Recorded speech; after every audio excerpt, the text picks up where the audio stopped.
Hello friends, welcome to एड India by Rohit. मैं रोहित आप सभी दोस्तों का स्वागत करता हूं।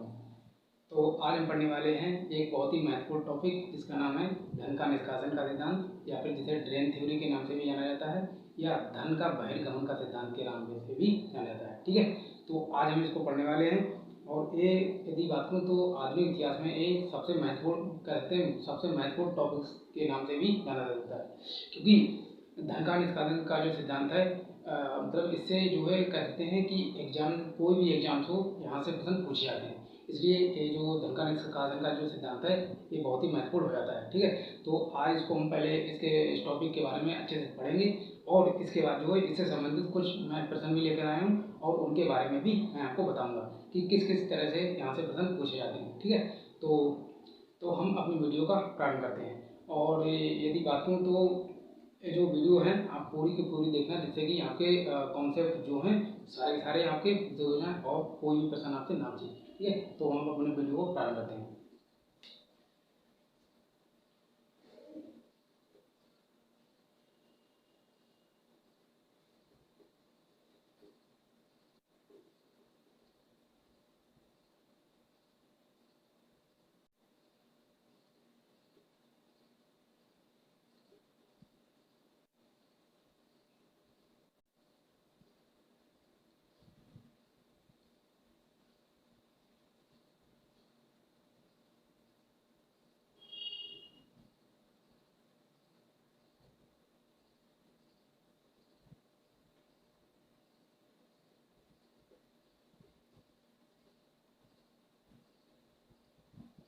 देखिए, धन का निष्कासन का सिद्धांत, या इसे धन का बहिर्गमन का सिद्धांत भी कहते हैं, या फिर इसे कहते हैं ड्रेन थ्योरी। ड्रेन थ्योरी, ठीक है।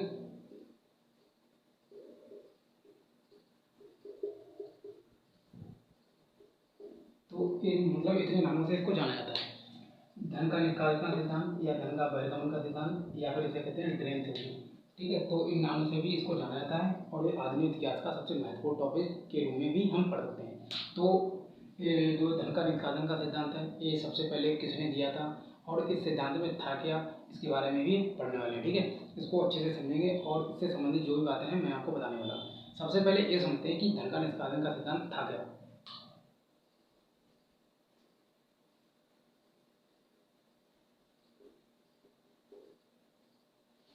सबसे पहले समझते हैं कि धन का जो निष्कासन का सिद्धांत है ये था क्या।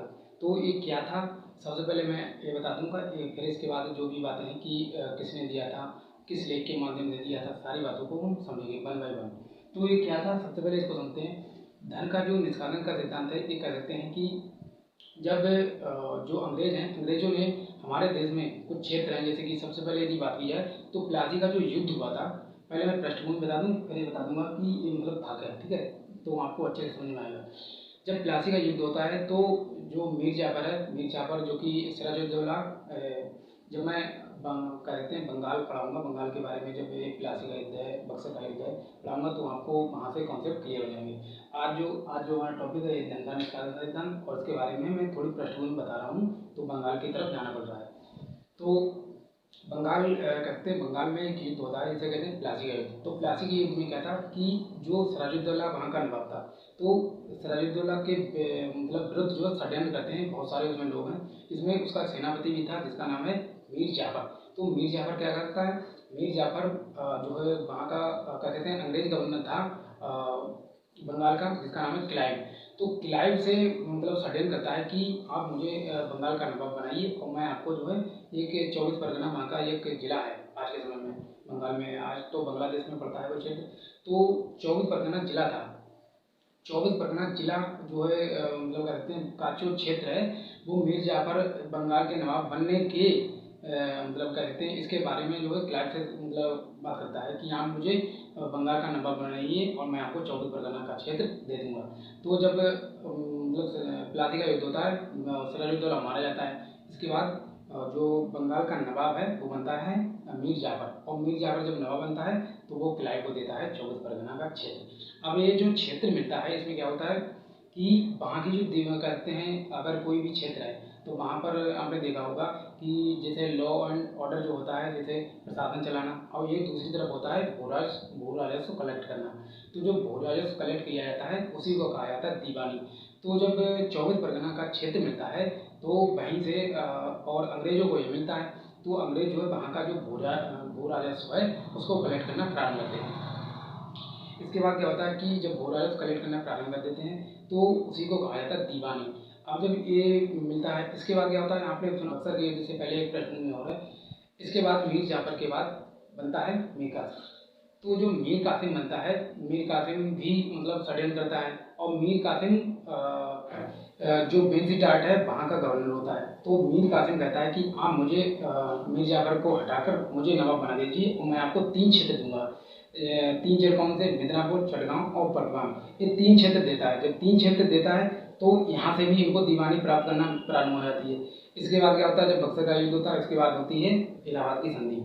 अभी जो इलाहाबाद की संधि होती है इसमें भी मतलब कहते हैं 3 लोग अंग्रेजों से भिड़ते हैं, जिनका नाम है, एक तो है शाह आलम द्वितीय जो कि मुगल सम्राट था, और दूसरा है मीर कासिम जो कि बंगाल का पूर्व नवाब था, और तीसरा है अवध का नवाब शुजाउद्दौला। ये 3 लोग अंग्रेजों से मिलते हैं, मतलब कहते हैं कि युद्ध होता है, और हेक्टर मुनरो जो कि बक्सर के युद्ध का नेतृत्व करता है। तो जब ये लोग मतलब इनका युद्ध होता है तो वहाँ पर कौन जीतता है? अंग्रेज जीत जाते हैं। इसके बाद क्या होता है कि इसमें संधि जब होती है इलाहाबाद की संधि, तो इलाहाबाद की संधि में जो शाह आलम द्वितीय होता है, शाह आलम द्वितीय से बंगाल, बिहार, उड़ीसा, इन तीनों क्षेत्रों की, क्योंकि ये बहुत ही बड़ा क्षेत्र था, यहाँ की पूरी दीवानी ले जाते हैं कौन? अंग्रेज। अर्थात मैंने अभी जो बताया था कि 24 परगना का क्षेत्र लिख देता हूँ, 24 परगना, ठीक है, परगना का जो क्षेत्र है ये मिलता है 1757 में, ठीक है। इसके बाद मिलता है मिदनापुर चटगांव, मिदनापुर चटगांव बलवान,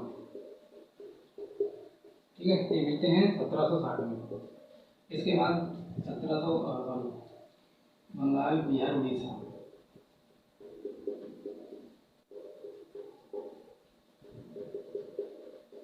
ये मिलते हैं 1715 में, ठीक है। अब ये कहते हैं कि 24 परगना का जो क्षेत्र है ये मिलता है 1757 में, मिदनापुर, चटगांव, बलवान ये क्षेत्र मिलता है 1760 में, बंगाल, बिहार, उड़ीसा ये क्षेत्र मिलता है 1715 में। जब ये क्षेत्र जब मिलना प्रारंभ हो जाते हैं तो क्या होता है कि ये जो अंग्रेज हैं, अंग्रेजों को जब ये क्षेत्र मिलता है और ये इनका जो भू राजस्व है पूरा का पूरा मिलता है इन्हीं को। अब जब इन्हीं को मिलना प्रारंभ हो जाता है, इसके बाद क्या होता है कि ये पूरा का पूरा जो धन है वो यहाँ से कहते हैं कि यहाँ के जो भी मतलब ईस्ट इंडिया कंपनी थी उसके जो भी गवर्नर थे, या मतलब कहते हैं बहुत सारे लोग थे, कोर्ट ऑफ डायरेक्टर्स वगैरह, या मतलब गवर्नर जनरल, या वहाँ के जो भी नौकर आते, इनका पूरा का पूरा वेतन जो है ये मतलब यहीं से जो कलेक्ट करते हैं, इन्हीं के आधार पर जो है कहते हैं ये पूरा का पूरा वेतन इन्हीं क्षेत्रों से देने लगते हैं। इसके बाद यहाँ का जो धन है धीरे धीरे अपने इंग्लैंड में मतलब भेजने लगते हैं। तो कहते हैं किसी भी मतलब कई तरीकों से उद्योग धंधों के माध्यम से, या मतलब गवर्नर जनरल या नौकरशाहों के माध्यम से, मतलब बहुत सारी चीज़ें थी जिनके माध्यम से ये यहाँ का जो भारत का जो धन है वो धीरे धीरे लूटना प्रारंभ कर देते हैं, और ये जो पूरा धन का लाभ जो है वो अंग्रेजों को मिलता है, ठीक है। तो ये मैंने आपको जो पृष्ठभूमि बताई बहुत ही महत्वपूर्ण है। अब क्योंकि ये प्रश्न पूछे जाते हैं कि 24 परगना का क्षेत्र जो है ये मतलब किसने दिया था और किस युद्ध में दिया था और किसको दिया था, ये सारे प्रश्न पूछे जाते हैं। जो 24 परगना का क्षेत्र है ये मिलता है 23 जून 1757 को प्लासी का युद्ध था, उसी में मिलता है, और ये कौन देता है? मीर जाफर। इसके बाद मिदनापुर, चटगांव, बलवान, ये तीनों जो क्षेत्र हैं ये 1760 में जब मीर कासिम को मतलब नवाब बनाया जाता है अंग्रेजों द्वारा, तो मीर कासिम इनको ये तीनों क्षेत्र जो हैं ये देता है अंग्रेजों को। इसके बाद जब बंगाल, बिहार, उड़ीसा का जो क्षेत्र है ये कहते हैं बक्सर का युद्ध होता है, उसके बाद अंग्रेज जब जीतते हैं तो तीनों क्षेत्र जो हैं ये इनकी दीवानी जो है वो मुगल बादशाह से ले लेते हैं अंग्रेज। अब ये सब क्षेत्र जब मिलते हैं तो इनकी कहते हैं इनमें कहते हैं कि इनका पूरा जो भू राजस्व है ये कलेक्ट करना प्रारंभ कर देते हैं, ठीक है। तो ये पूरी की पूरी मैंने आपको पृष्ठभूमि इसलिए बताई क्योंकि ये समझाना जरूरी था। अब आपको पढ़ा दूंगा कि धन का निष्कासन का सिद्धांत क्या है, ठीक है। तो धन का निष्कासन का सिद्धांत मैं लिख ही देता हूँ कि ये क्या था। जैसे कहते हैं कि धन का निष्कासन का सिद्धांत जो था इसमें क्या था कि भारत द्वारा इंग्लैंड को किए जाने वाले वो सभी प्रतिफल जिनका लाभ जो है वो भारत को ना मिलकर इंग्लैंड को मिलता था। ठीक है, तो ये मतलब इसकी पूरे इसकी परिभाषा करते हैं कि मैं लिख ही देता हूँ, मतलब कि ट्रेन थ्योरी क्या था, धन का निष्कासन का सिद्धांत क्या था।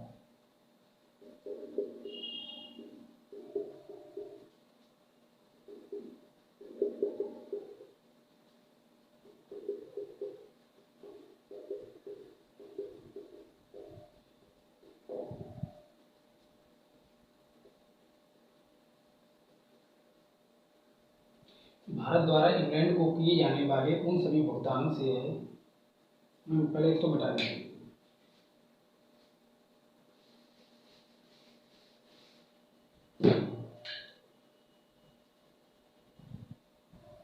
उन सभी भुगतानों से है।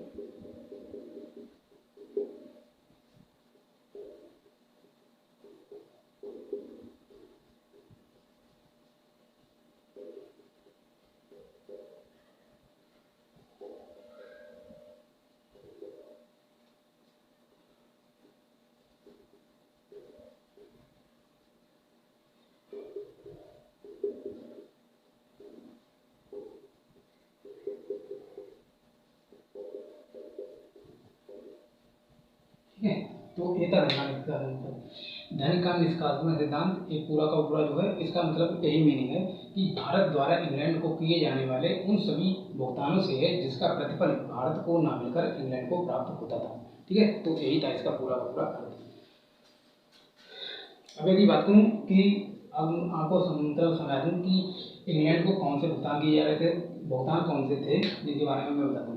भुगतान जैसे मैंने अभी आपको बताया था कि इंग्लैंड के जो भी नौकर्स आते वो मतलब कहते हैं नौकर्स आते कहते हैं कि इंग्लैंड के जितने भी नौकर्स आते उनका वेतन और यहाँ से जो भी उद्योग धंधे या जो भी कच्चे माल यहाँ से ले जाए जाते थे उनका करते यहाँ से ये ले जाते थे, कम दामों में ले जाते थे और वहाँ से रिफाइन करके उन चीज़ों को बनाकर लाते थे अपने भारत में। ठीक है, जब भारत में लेकर आते तो वो अनेक मतलब महंगे दामों में बेचते थे। तो यही मतलब ये जो आदान प्रदान का जो भी खेल चल रहा था और पैसों का जो भी टाल मटोली चल रही थी, यही थी धन का निष्कासन का सिद्धांत। ठीक है, तो आपको ये समझ में आएगा। अब मैं ये बता दूं कि ये मतलब किसने दिया, सबसे पहले किसने दिया और कब दिया और किस में दिया, ये सारी बातें अब यहाँ से जो है मेन टॉपिक प्रारंभ होता है।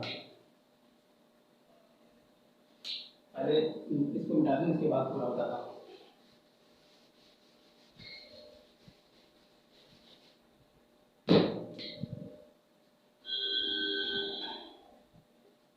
सर्वप्रथम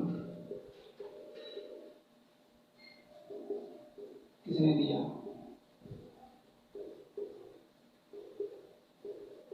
ये दिया था दादा भाई नौरोजी ने, दादा भाई नौरोजी ने। ठीक है, दादा नौरोजी ने कब दिया था,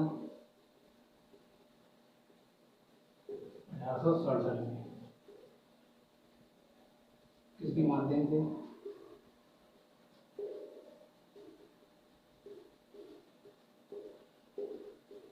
एक लेख के माध्यम से।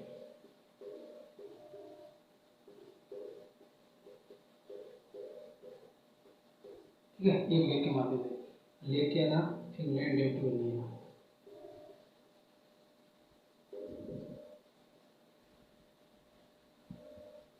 टू इंडिया, ठीक है, ये लेख था। तो ये मतलब सर्वप्रथम किसने दिया, तो दादा भाई नौरोजी ने। कब दिया, तो 1867 में। किसके माध्यम से, तो एक लेख के माध्यम से, इंग्लैंड लेट टू इंडिया। ठीक है, इस लेख के माध्यम से ये दिया था। अब कहते हैं ये मतलब ये 1867 में दिया, तो मतलब मैं आपको एक संगठन बता देता हूँ, हालांकि मैंने इसको पहले भी बता दिया, अब यहाँ पर भी बता दूँ। एक संगठन है east India association, east India association. ठीक है, अब ये इसके बारे में थोड़ा बताता हूँ, ये बहुत ही मोस्ट इम्पोर्टेंट है। ये जो ईस्ट इंडिया एसोसिएशन इसकी स्थापना हुई थी 1896 में। किसने की थी, दादा भाई नौरोजी ने। ठीक है, कब की थी, तो 1896 में। किसने की थी, दादा भाई नौरोजी ने। कहाँ की थी, तो लंदन में। ठीक है, लंदन में हुई थी। अब उद्देश्य क्या था, उद्देश्य था कि भारत के खान का सही दर्शन, सही चित्र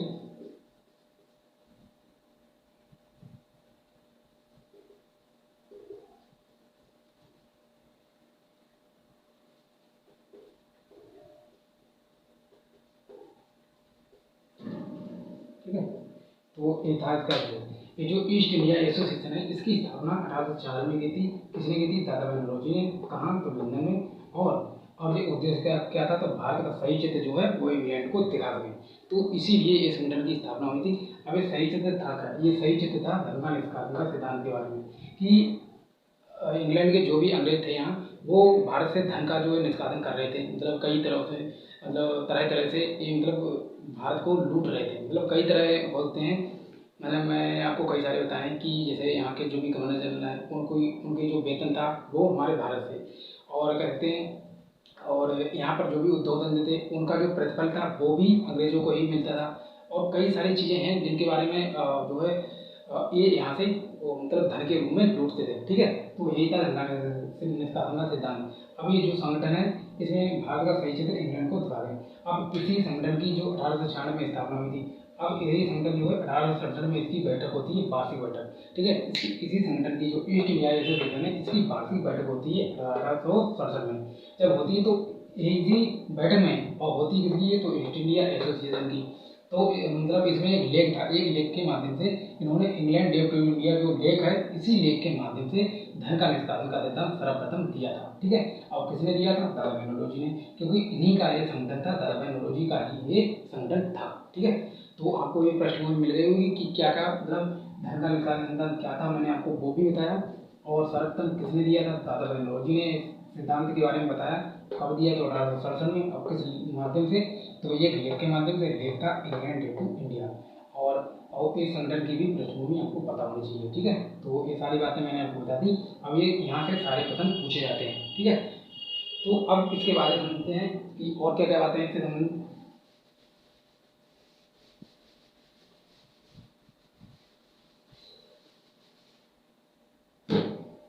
अब दादा भाई नौरोजी के दो कहते हैं, एक पुस्तक है और दो मतलब लेख हैं जिनके माध्यम से भी जानकारी मिलती है मतलब धन के निष्कासन के सिद्धांत के बारे में। ठीक है,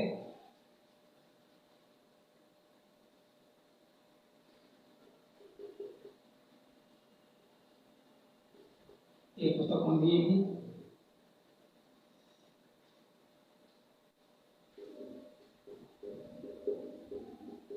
the poverty and unbritish rule in India.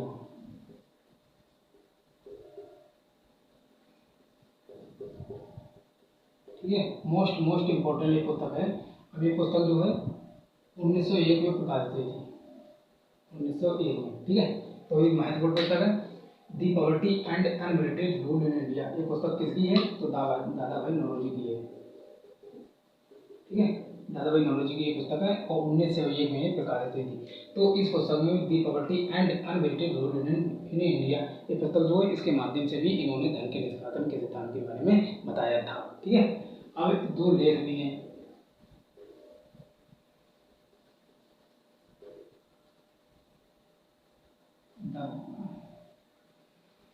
The bonds and means of India।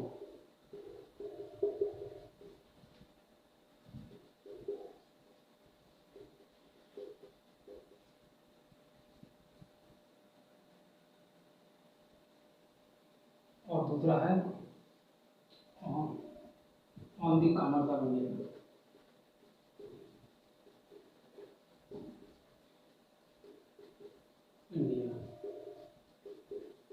ठीक है, तो ये दो लेख हैं, the bonds and means of India, on the commerce of India. ये दो लेख जो हैं ये दादा भाई नौरोजी के ही दोनों लेख हैं। ठीक है, तो इन लेखों के माध्यम से भी जो है धन के निष्कासन के सिद्धांत के बारे में जानकारी मिलती है। ओके, अब इसके बाद और ये पुस्तक भी मतलब एक दो लेख और एक पुस्तक, और जो मैंने अभी एक पहले लेख बताया था इंग्लैंड डेट टू इंडिया, ये चारों से जो है प्रश्न पूछे जाते हैं। हालांकि ये तो बहुत ही मोस्ट इम्पोर्टेंट है, और हालांकि ये लेख भी आपको पता होना चाहिए। ठीक है, तो ये था धन का निष्कासन का सिद्धांत।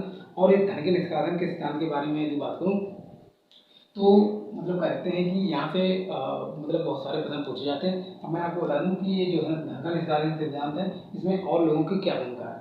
ये जो धन का निष्कासन सिद्धांत है, इसको आगे किसने बढ़ाया था, इसके बारे में भी पूछा जाता है।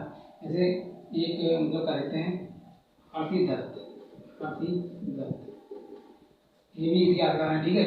आरती दत्त जो है, इन्होंने भी एक पुस्तक लिखी थी 1902 में, जिसका नाम है, पुस्तक का नाम है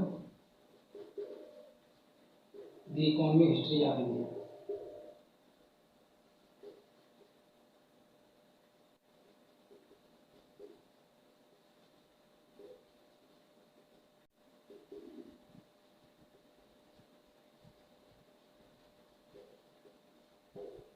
ठीक है, ये पुस्तक जो है आरसी दत्त जो है, इनकी ये पुस्तक है जो कि 1902 में इसका प्रकाशन हुआ था, और पुस्तक का नाम है the economic history of India.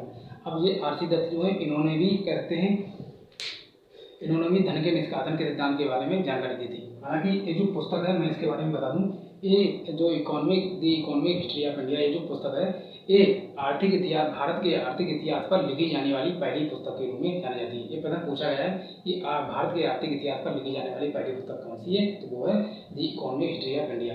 हालांकि इसमें धन के निष्कासन के बारे सिद्धांत के बारे में जानकारी नहीं है, लेकिन ये भारत के आर्थिक इतिहास के रूप में मतलब जानकारी मिलती है, ठीक है। और ये इसकी बात करूँ तो आरती दत्त की ये पुस्तक है, और इन्होंने भी धन के निष्कासन के सिद्धांत के बारे में जानकारी दी थी।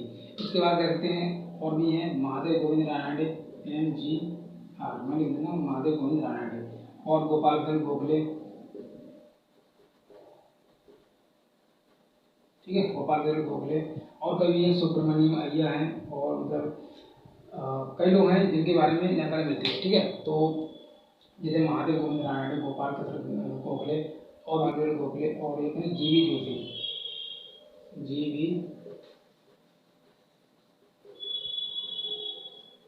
पृथ्वी चंद्र राय,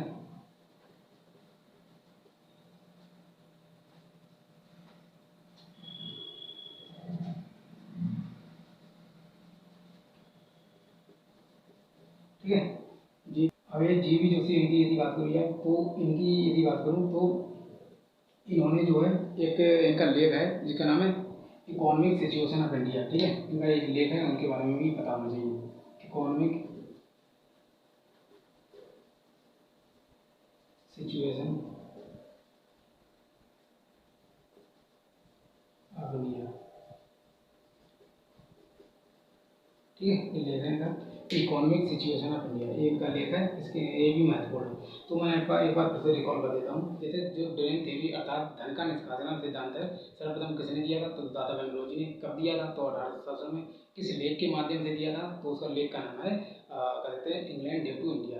और इन्होंने किस बैठक में दिया था, तो ईस्ट इंडिया एसोसिएशन नाम का एक इनका संगठन है दादा भाई नौरोजी का, उसी बैठक में कहते हैं उसकी स्थापना हुई थी 1896 में, लंदन में हुई थी, और दादा भाई नौरोजी ने की थी। इसका उद्देश्य क्या था, तो भारत का जो सही चित्र है वो इंग्लैंड को दिखाने के लिए इन्होंने इस संगठन की स्थापना की थी। लेकिन इसी की बैठक होती है अगले साल अर्थात 1867 में। उसी बैठक में इन्होंने एक लेख प्रकाशित किया था इंग्लैंड ड्यू टू इंडिया। उसी लेख के माध्यम से इन्होंने भारत के जो धन का निष्कासन का जो सिद्धांत है उसको सर्वप्रथम दिया था, ठीक है। ये प्रश्न पूछे जाते हैं। और मतलब इनकी एक पुस्तक है दी पॉवर्टी एंड अनविटेड रूल इन इंडिया, ठीक है, दी पॉवर्टी एंड अनविटेड रूल इन इंडिया, एक पुस्तक है। और इस पुस्तक में भी इन्होंने धन के निष्कासन के सिद्धांत के बारे में बताया है। और इसके बाद दो लेख हैं इनके, the bonds and means of India and कहते हैं on the commerce of India, ये दो लेख हैं इनके, ये भी महत्वपूर्ण है। और इसके बाद जो है कहते हैं कि इनके जो धन का निष्कासन सिद्धांत है इसको बढ़ाया किसने, तो आरती दत्त जी थे, कहते हैं महादेव गोविंद रानडे, गोपाल कृष्ण गोखले, GV जोशी, ठीक है, और कहते हैं पृथ्वी चंद्र राय। मतलब इन लोगों ने भी कहते हैं इसके जो धन का निष्कासन सिद्धांत है इसको आगे बढ़ाया था। अब ये जो मतलब मैंने पूरा बताया, यहाँ से बहुत ही महत्वपूर्ण तरीके से प्रश्न पूछे जाते हैं, ठीक है।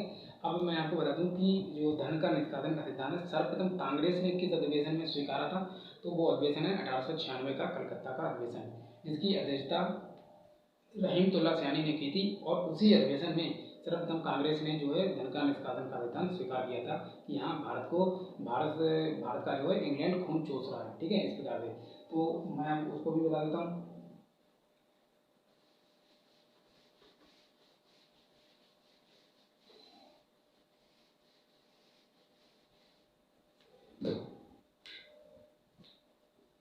1896 कलकत्ता अधिवेशन।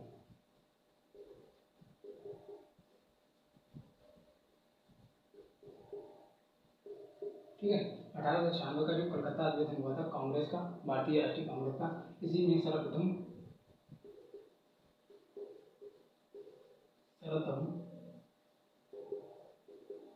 कांग्रेस ने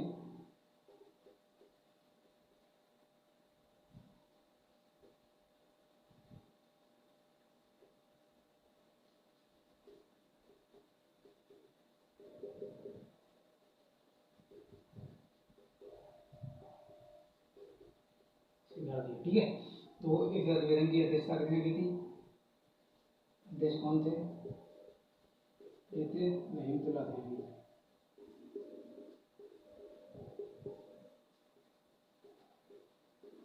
ठीक है, और इसी अधिवेशन में सर्वप्रथम जो है वंदे मातरम गाया गया। तो मैंने वो अलग से बता दी। तो 1896 का जो कलकत्ता अधिवेशन होता है, इसी में सर्वप्रथम कांग्रेस ने धन का बाह्यगमन का सिद्धांत स्वीकार किया और अध्यक्ष कौन थे? तो रहमतुल्लाह खानी। तो यहाँ से भी प्रश्न पूछा जाता है। ठीक है, तो दो कोटेशन है उसके बारे में बता देता हूँ, याद करूँ। तो एक आरसी दत्त जो है, रमेश चंद्र दत्त, इन्होंने अपनी पुस्तक भी यहाँ की लिखी थी 1902 में, कहते हैं उसका नाम है इकोनॉमिक हिस्ट्री ऑफ इंडिया। तो इन्होंने मतलब एक काव्यात्मक तरीके से मतलब कहते हैं धन के निष्कासन के सिद्धांत के बारे में कहा था।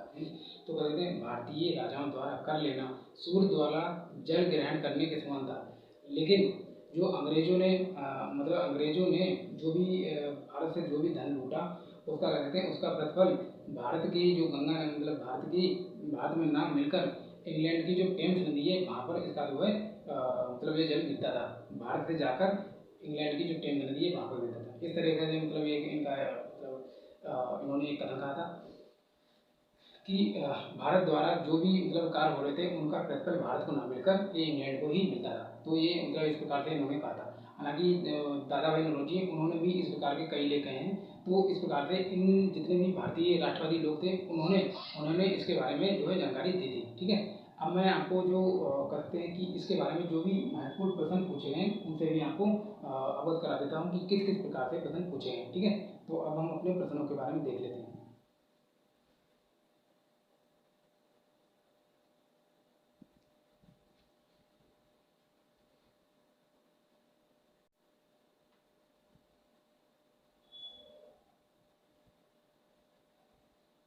अब मैं आपको प्रश्न बता देता हूँ कि किस तरह के प्रश्न पूछे गए कि भारत से इंग्लैंड के लिए धन का निष्कासन किसके बाद प्रारंभ हुआ। तो मैंने आपको जो सबसे पहले शुरुआत में बताया था कि कहते हैं कि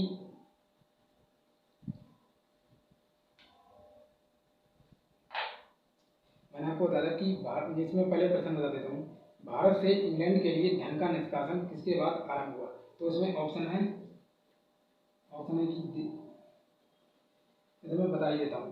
इसमें ऑप्शन है कि स्थायी भूमि बंदोबस्त के बाद, दीवानी प्रदान करने के बाद, मीर कासिम को हटाने के बाद और मैसूर विजय के बाद। ठीक है, तो ये चार कथन है और इसका जो सही ऑप्शन है वो है दीवानी प्रदान करने के बाद। ठीक है, दीवानी प्रदान करने के बाद। अब मैं पहले आपको डिफाइन कर दूँ, इसके बाद आगे बताता हूँ। इसमें पहले प्रश्न बता देता हूँ फिर से, भारत से इंग्लैंड के लिए धन का निष्कासन किसके बाद आरंभ हुआ। तो ये दीवानी मैंने आपको पहले जो पृष्ठभूमि बताई थी कि सबसे पहले जो प्लासी का युद्ध हुआ था 23 जून 1757 को, उसमें 24 परगना का क्षेत्र मिलता है, वहाँ की दीवानी मिलती है। इसके बाद 1760 में कहते हैं कि जब मीर कासिम बनता है नवाब, तो मीर कासिम अंग्रेजों को 3 क्षेत्र देता है, मिदनापुर, चटगांव, बर्दवान, वहाँ की दीवानी मिलती है। इसके बाद 1765 में जब कहते हैं जब 1765 में होता ही मतलब होती है संधि, इलाहाबाद की संधि। तो इलाहाबाद की जो संधि होती है तो 3 क्षेत्र मतलब कहते हैं और मिलते हैं, बंगाल, बिहार, उड़ीसा। अब यहाँ की भी पूरी की पूरी दीवानी किसको मिलती है? अंग्रेजों को। तो जब 1765 में ये संधि होती, इसी के बाद जो 1765 से 72 का काल है, पूरा का पूरा कहते हैं लूट का काल के रूप में जाना जाता है। और यहाँ से इन्होंने पूरा का पूरा धन लूटा और ये धन उतारा कहाँ? मतलब इंग्लैंड में। अभी तो इसका सही उत्तर क्या था कि दीवानी प्रदान करने के बाद। ठीक है, तो मुझे इस प्रश्न से रूबरू कराना था, इसलिए मैंने लिया। मैं आपको और प्रश्न बता देता हूँ।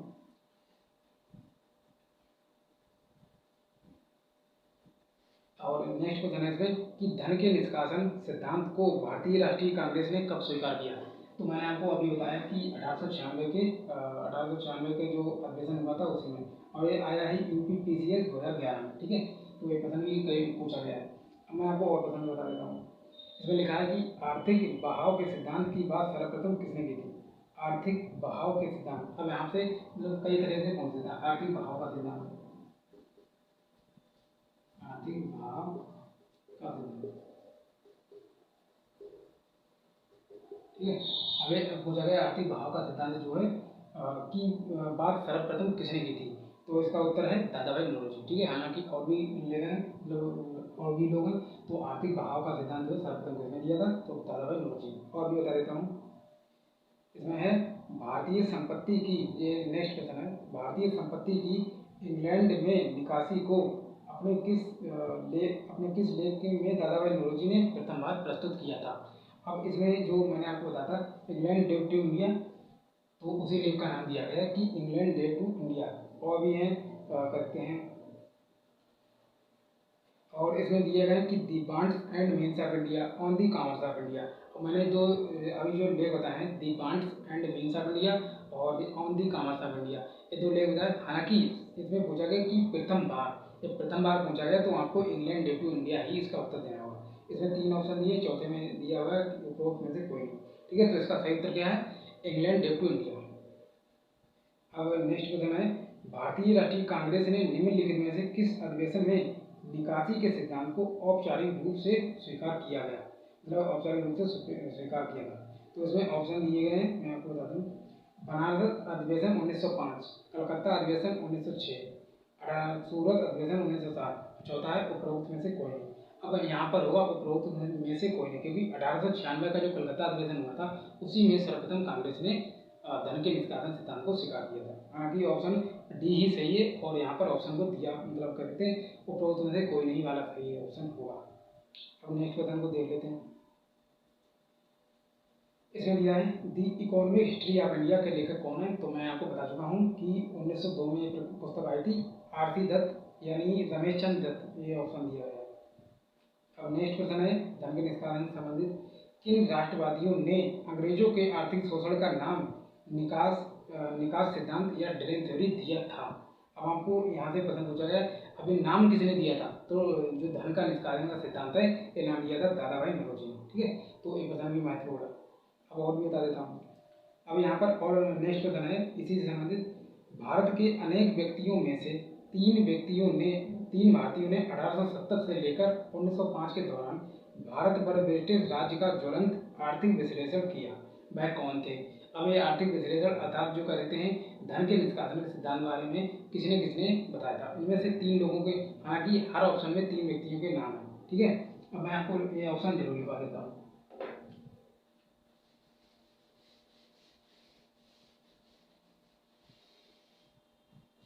इससे आप अपने आप खुद अनुमान लगा पाए, ठीक है। ऑप्शन ए है नौरोजी,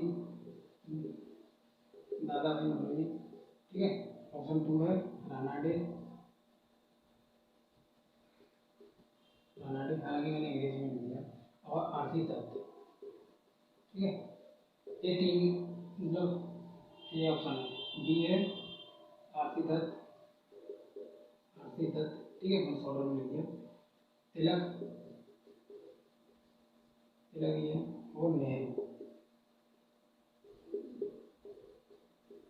जवाहरलाल नेहरू, ठीक है। Option B. और सी है इसमें रानाडे मैंने शॉर्ट में लिख दिया, गोखले और आरसी दत्त, ठीक है। चौथे में है नौरोजी हैं, तैयब जी और गोखले, ठीक है। अब मैं इसको जो है अच्छे से बता देता हूँ। इसमें मैं एक प्रश्न फिर से बोल देता हूँ।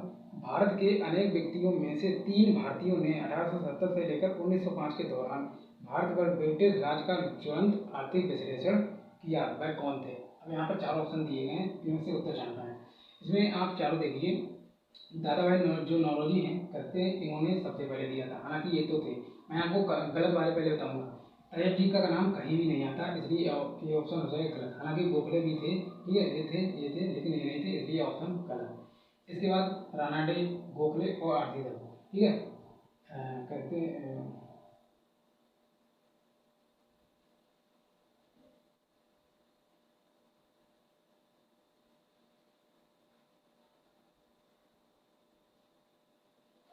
हालांकि कहते हैं जैसे यहाँ पर रनाडे में, गोखले में, आरती दत्त हैं, तो यहाँ पर इन्होंने जो ऑप्शन सही माना है, जैसे आरती दत्त जो है इन्होंने भी आर्थिक विश्लेषण पर मतलब कहते हैं दिया था, ठीक है, इन्होंने तीनों लोगों ने, लेकिन इन्होंने जो ऑप्शन सही माना है वो माना है रानाडे, आरती दत्त और दादाभाई नौरोजी, ठीक है।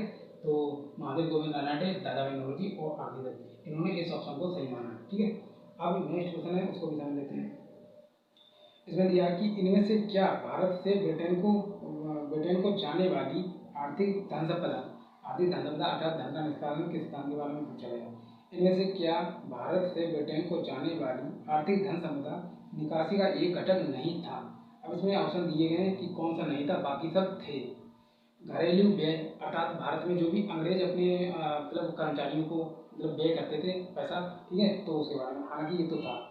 ईस्ट इंडिया कंपनी के शेयर धारकों को दिया जाने वाला लाभांश, ये भी था, क्योंकि ईस्ट इंडिया कंपनी के जो भी बोर्ड ऑफ डायरेक्टर्स और भी कर्मचारी थे, उनको जो भी धन दिया जाता था, तो वो भी ये धन के निष्कासन से संबंधित था।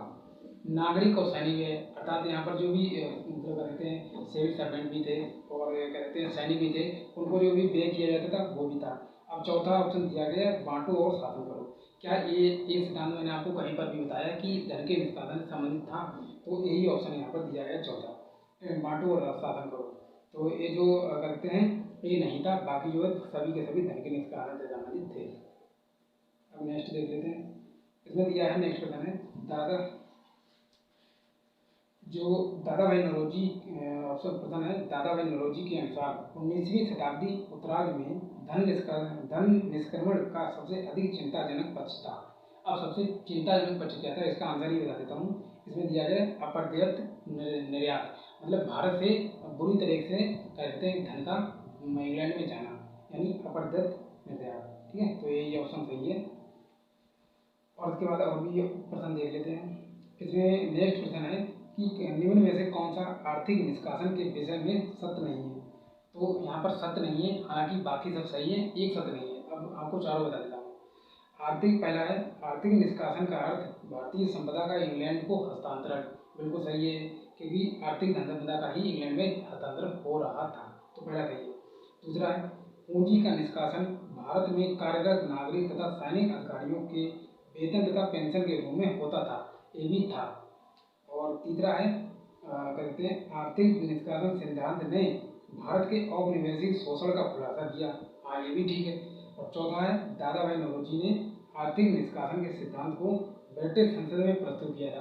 कि क्या ये सही है, ये चौथा ऑप्शन नहीं सही है, क्योंकि ब्रिटिश संसद में प्रस्तुत नहीं किया था इन्होंने। सर्वप्रथम यदि बात करूँ तो अगर कांग्रेस का अधिवेशन दिखाया तो सर्वप्रथम 1896 के कांग्रेस के अधिवेशन में इन्होंने इस सिद्धांत का उजागर किया था, तो ब्रिटिश संसद में नहीं किया था, ठीक है, तो यही ऑप्शन गलत है। तो इतने सारे प्रश्न थे जिनके बारे में हमने बात की, ठीक है।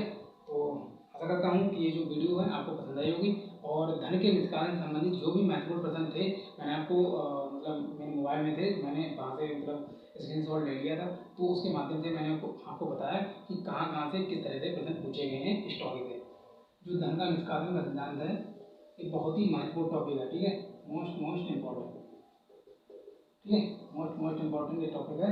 और यहाँ से प्रश्न हर एग्जाम में मतलब पूछे जाते हैं, पीसीएस से लेकर मतलब ऊंचे एग्जाम तक पूछे जाते हैं, ठीक है। तो ये जो थ्योरी थी इसके बारे में मैंने आपको बताया। आशा करता हूँ कि ये वीडियो आपको पसंद आई होगी, और यदि पसंद आई है तो इस वीडियो को शेयर भी करें, लाइक करें, चैनल को सब्सक्राइब कर लें। मिलते हैं इसी तरह के इम्पोर्टेंट टॉपिक के साथ नेक्स्ट वीडियो में। जय हिंद, वंदे मातरम।